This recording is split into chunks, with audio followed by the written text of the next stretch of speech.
I came from a very dysfunctional family.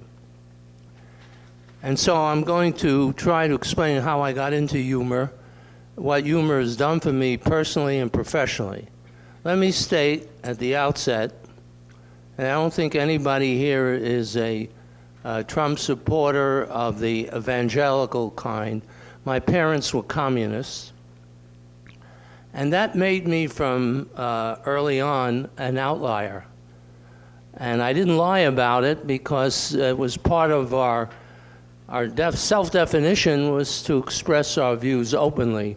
And someone mentioned the McCarthy era. So I grew up in the McCarthy era with a lot of problems. So my parents realized that I was high maintenance, and they took me to a shrink, the Jewish Board of Guardians. And I was actually analyzed by a very famous Freudian disciple, Leopold Belloc. You can look it up. And one day he gave me a gun to play with, and I was playing it, and then all of a sudden I turned it on myself. And he said, "Why'd you do that?" And I said, "Well, I watched the Purple Heart, the movie, and you know, the Japanese, if they don't fulfill their mission, they have to kill themselves." He said, "You have a death wish." And I started to realize he may be onto something. We were there with my mother one day, and after we left, my mother said, "We'll never go back to the psychiatrist." Why? Because his fly was open. So I'm just checking, make sure I didn't emulate this. And that was the end of my relation, but I still had problems. And I was shrunk intermittently from age of 10 till 30. And during that period, I had a lot of setbacks. In junior high school, I didn't make the SP. My mother sat in Shiva for a few months. And then I did, however, graduate number one in my class, and I earned, on merit, an American Legion Medal, which a faculty supervisor, a Fabissina Antisemit, said he's not going to get it because his parents are communists. And I was removed from that honorific. However, all the teachers who sided with me gave me every medal for every subject, of course, with the exception of math. That was my bête noire. Fast forward, I went to Columbia College, where I flunked physics, as I told you, and dropped out of pre-med. And then I decided, well, I'll be a lawyer. That's what a good Jewish boy should become. And on the night of before my LSAT, I got drunk at the West End, famous bar at Columbia, and I bombed. I got the lowest grade possible, except for the writing part. And so, again, my parents were bereaved. And finally, I told them I'd become a teacher.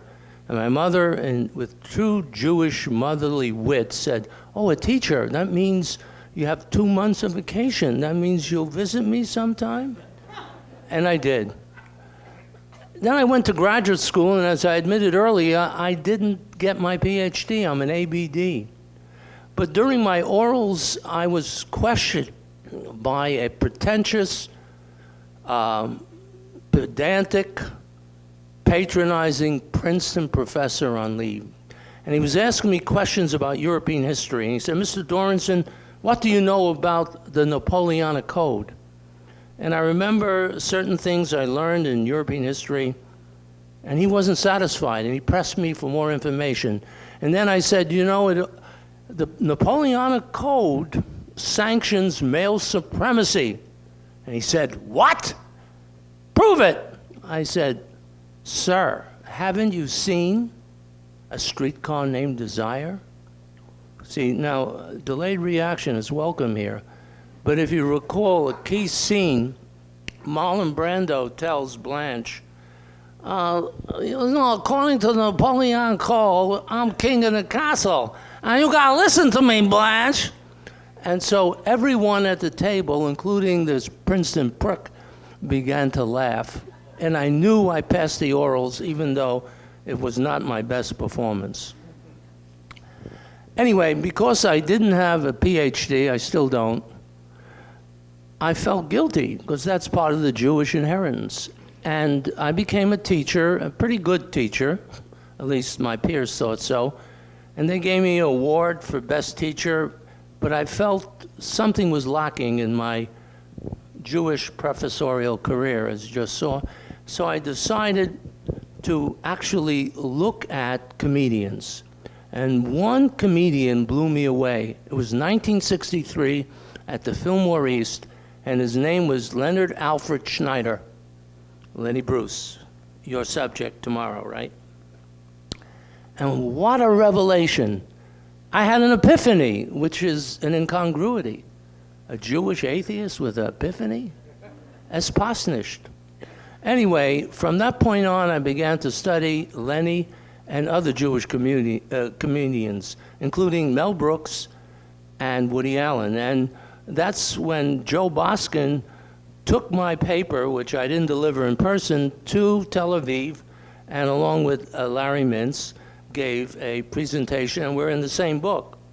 And in my last article, I borrow some of your Rabbi Priest jokes, I want you to know, so I owe you a debt of gratitude. Give him a hand. So here I am, invited, and that's where I met Larry. I'm invited to Milwaukee, Wisconsin, 1974, for a popular culture conference. And my paper is on Lenny Bruce, Jewish humorist in Babylon. And on my panel are two distinguished experts. One is Leslie Fiedler, remember him? Major literary critic, and the other is Rule Denny, co-author of The Lonely Crowd, a major work in 1950. And while I'm reading my paper, which I no longer do, I turned to Leslie Fiedler and I quoted him, and I said, as Leslie Fiedler pointed out in a recent Ramparts magazine, and I did that, Mr. Fiedler, Professor Fiedler, to curry your favor, and he said, "Es wird dir gut nicht helfen." Do I have to translate? This won't help you. So I looked at him, I shrugged my shoulders, I said, "Schwer zu sein Yid." It's hard to be Jewish. And so we both got laughter, but mine topped him on the meter. After the conference, Fiedler came over to me and said, "You know, I like your paper, you ought to develop it." And so I pursued Jewish humor through another organization with a bunch of Mishigoyim nuts. It was called Psychohistory. And most of the practitioners were psychos, including Lloyd DeMorse, who had a whole cult around him. And he was an expert on child psychology. And you had to pay him kuvit. You have to, every paper that you wrote for his organization or its magazine, you had to quote from this great guru. And he sort of replicated the Freud notion of having acolytes and then abandoning them or fighting with them. Freud, Jung, you might say, and Freud other disciples, maybe Leopold Belloc. What happened, however, is that I finally found a voice, and I was able to translate the study of Jewish humor into a better class form, a classroom performance. Humor, as Avner Ziv pointed out in his research, is a way of opening minds of students, make them more receptive, less nervous. And he actually did a study. Do you remember the study, Larry? He had a control group and a different group, and it was a science and math class. And in the science and math class, 3 jokes were offered in every class as opposed to no jokes in the other class. And after the semester was over, the performance of the joke-ridden class was far superior. And so I picked up on that. And to me, studying Lenny Bruce and Woody Allen with all his tourists and Mel Brooks, and I saw parts of the Jewish you might say, profile. Mel Brooks was the Meshuggah, the Catskill comedian who demanded laughter and would hit you over the head with every joke. And he got his inspiration from a Catskill experience. He heard a woman working as, I guess, in cleaning beds and doing mopping, and she locked herself in the closet. And she starts screaming, "Los miradores! Los miradores! Los miradores! Let me out." And he then took that epiphany, if you will, and made it part of his comedy. We are living in a nut house, and to be sane, you have to be abyssal nutty, and you have to scream and laugh. And he mentioned his connection with the Germans, with whom he has a love-hate relationship. He claimed that as a proponent of the anti-German joke, he's made more money out of Hitler than anybody else. So here's the Yiddish cup working. When he was in Europe fighting on the front, he apparently, during a lull in the fighting, with the Germans on one side of the trenches and the Americans on the other, he began to sing, "Tut, tut, tootsie, goodbye." And apparently the Germans, in love with American popular culture, we now know, began to respond. So that was his insight. Humor travels across hatred. Love may conquer everything with the help of humor. And then I remember one insight that is in his biography. Every small Jew should have a tall goy for a friend. And are you goyish, by the way? Okay, then, would you be my friend? Would you be my friend? Okay. And he said when he was actually I grew up in the same neighborhood, Williamsburg.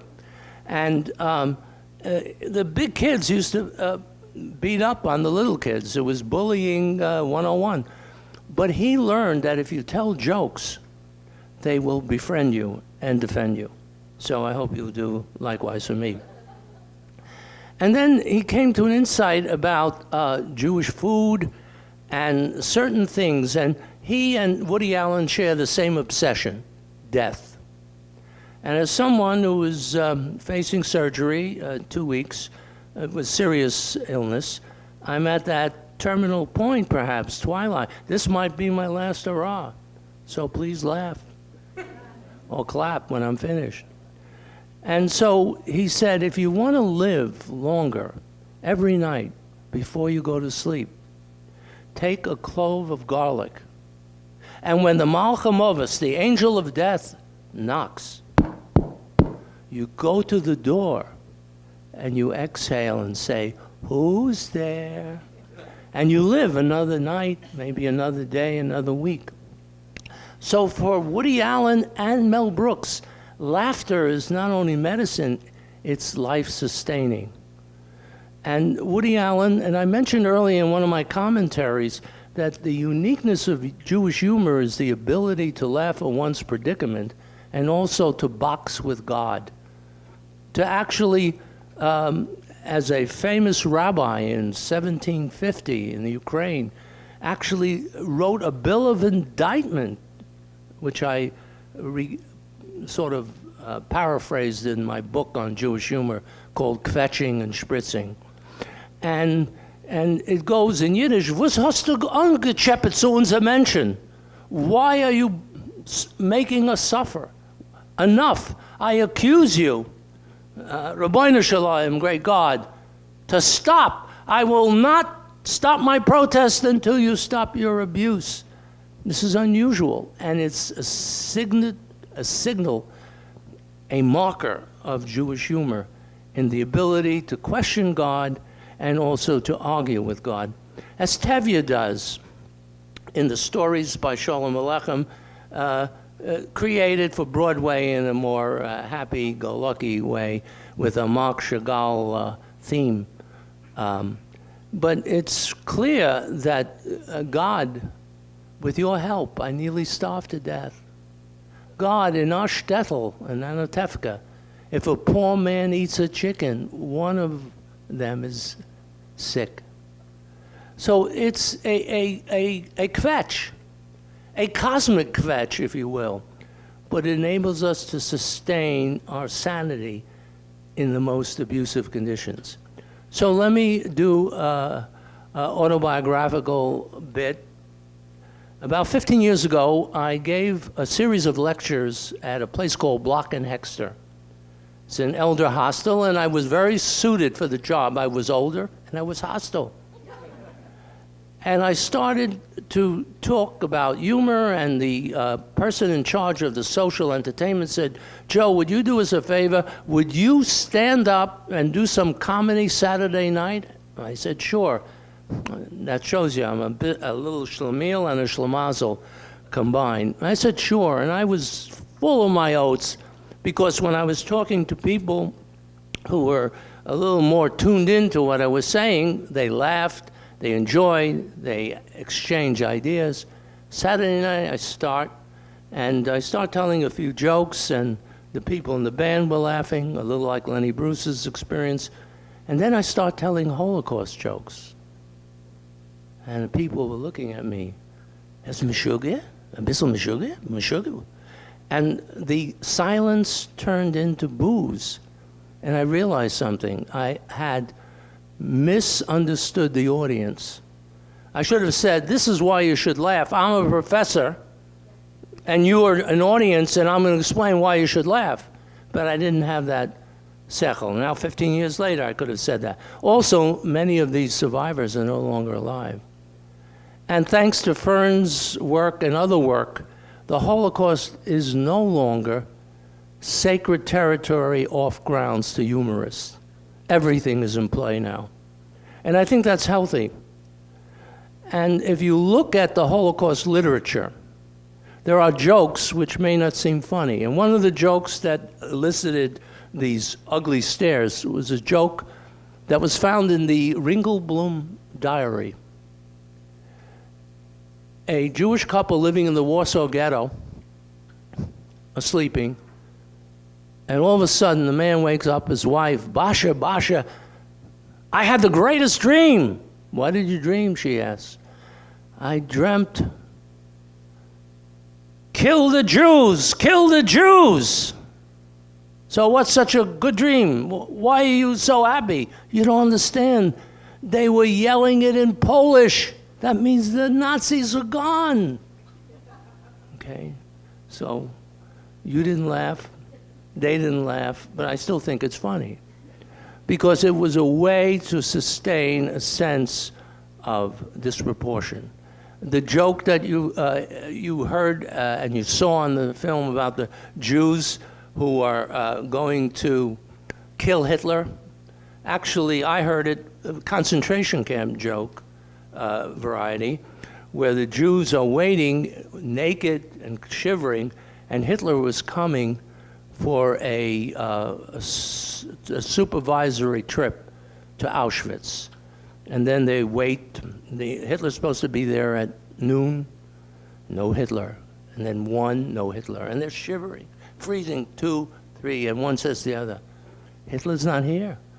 I hope nothing happened to him. So clearly that joke was a way of affirming that we're still alive. Wir seien da.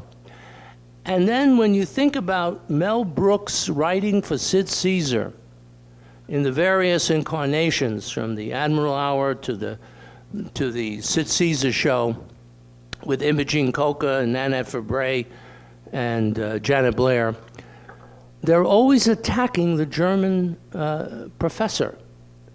And I began to ponder this. Why is this funny and why is this vital?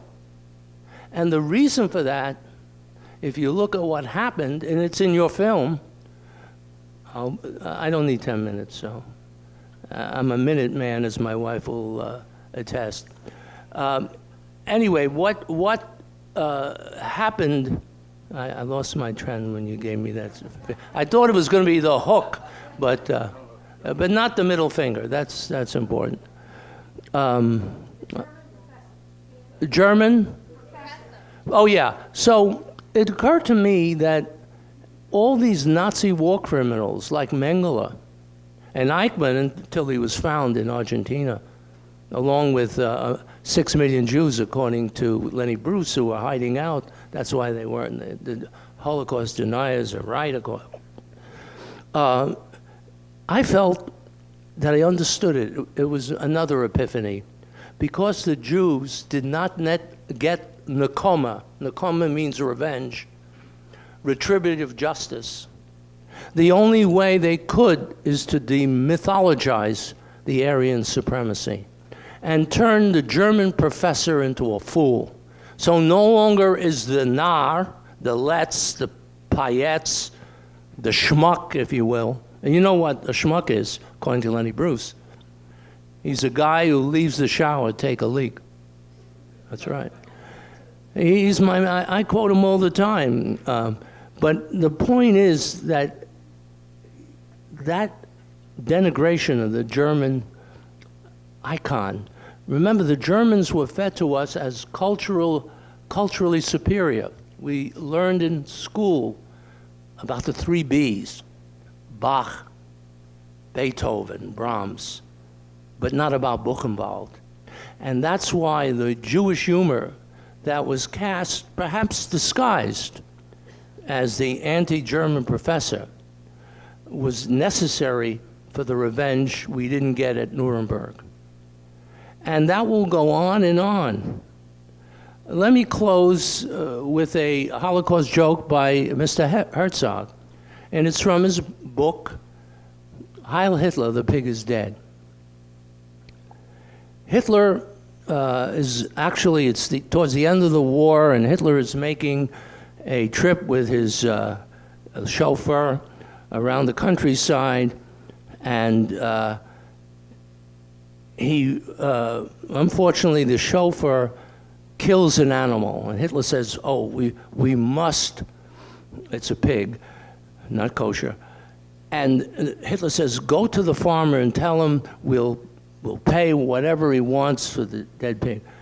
So the chauffeur leaves the car and stays in the house of the farmer for over an hour. And he comes back with several pigs, eggs, all kinds of food, which is denied the German population. It's the end of the war. They're starving. And Hitler says, "Wow, how did you manage to secure so much food?" I said, "Herr Hitler," I told him, "Heil Hitler, the pig is dead." And he gave me all this food. And thank God, or whoever is up there or down there, that the pig is dead and so is Hitler. But the Jewish joke lives on. Thank you.